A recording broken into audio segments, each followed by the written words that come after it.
सबसे पहला इडियम है कूल योर हील्स। अपने हील्स यानी कि एड़ी को ठंडा करना। जैसे हम लोग नॉर्मल चल रहे होते हैं तो हमारे पैर तो गर्म रहते हैं, लेकिन अगर आप बैठ जाओ कहीं बहुत देर तक, स्पेशली अननेसेसरी कारण से, तो आप अपने हील्स को, अपने एड़ियों को ठंडा कर रहे हो, अपना टाइम एक तरह से वेस्ट कर रहे हो। और वहीं कोप विद समथिंग, कोप का मतलब होता है झगड़ा करना। अगर आप किसी चीज का सामना करते हो या फिर उससे निपटते हो तो आप उससे कोप कर रहे हो, ये याद रखना। वहीं कॉपी कैट तो हम सब जानते हैं, नकलची बंदर। और वहीं कॉर्डन ऑफ, कॉर्डन का मतलब होता है किसी को घेर लेना, स्पेशली कोई क्राइम वाला एरिया हो, कोई इन्वेस्टिगेशन वाला एरिया हो, वहां पे उसको कॉर्डन ऑफ कर दिया जाता है, यानी कि उसको घेर लिया जाता है। तो कॉस्ट समवन डियरली, डियरली का मतलब होता है महंगा, और कोई चीज आपको कॉस्ट करेगा डियरली, महंगा पड़ेगा, यानी कि बहुत एक्सपेंसिव पड़े आपको। और वहीं cost N arm and a leg, again इसका भी मतलब, अगर जैसे बोलते हैं किडनी बेचकर आईफोन खरीदना, उसी तरह कोई चीज खरीदने के लिए आपको अपना एक आर्म और एक लेग देना पड़ जाए, बहुत ही महंगा पड़ जाए। ओके, वैसे ही काउच पोटैटो, वो इंसान जो कि अपने काउच में, अपने सोफा में बैठे बैठे पोटैटो की तरह दिन भर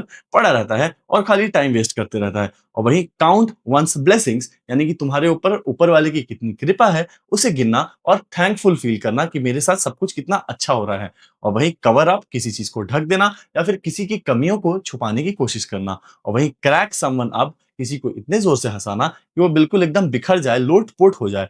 और वहीं क्रैश एंड बर्न, कोई चीज टकरा के जब जल जाए, स्पेशली गाड़ी, उसी तरह कोई चीज फेलियर हो जाए, कोई चीज बुरी तरह से फेल हो जाए, तो वो होता है क्रैश एंड बर्न हो जाना। और वहीं क्रिएचर कंफर्ट, यानी कि जिस चीज से एक जीव जंतु को, क्रिएचर यानी कि जीव जंतु को आराम मिले, यानी कि हर तरह की सुख सुविधाएं मिले, वो होता है क्रिएचर कंफर्ट। और वहीं क्रॉस वन माइंड, अगर कोई ख्याल आपके दिमाग को क्रॉस करता है, यानी कि आपको वो अचानक से आइडिया आता है। और वही क्रॉस आउट करना, किसी चीज को काट देना, एलिमिनेट कर देना। वहीं क्रॉस स्पोर्ट्स, अगर आप किसी से तलवार क्रॉस कर रहे हो, यानी कि आप उससे लड़ रहे हो, झगड़ा कर रहे हो। और वहीं क्रॉस द ब्रिज, या फिर cross the bridge when you come to it, यानी कि जो जो चीज, जब समस्या जब आएगा तब देखा जाएगा, अभी से क्यों उसके बारे में चिंता करना। ठीक है, तो वो होता है ना कि जैसे कि इस जनरल को बार बार इसके जूनियर्स आके बोलते हैं कि हम लोग ब्रिज कैसे पार करेंगे, तो एक ही बात बोलता है कि जब ब्रिज आएगा तब देखा जाएगा। और वहीं क्रॉस योर फिंगर्स, फिंगर को क्रॉस करना, यानी कि विश करना कि कोई चीज अच्छा हो या फिर शुभ कामना देना। और वही क्रक्स ऑफ द मैटर, यानी कि मैटर का सबसे मुख्य हिस्सा, सबसे इंपॉर्टेंट हिस्सा, वो होता है क्रक्स। और वही क्राई डाउन समवन, किसी को इतना छोटा फील कराना कि वो बेचारा रोने लग जाए और डाउन फील करे, तो होता है टू क्राई डाउन समवन।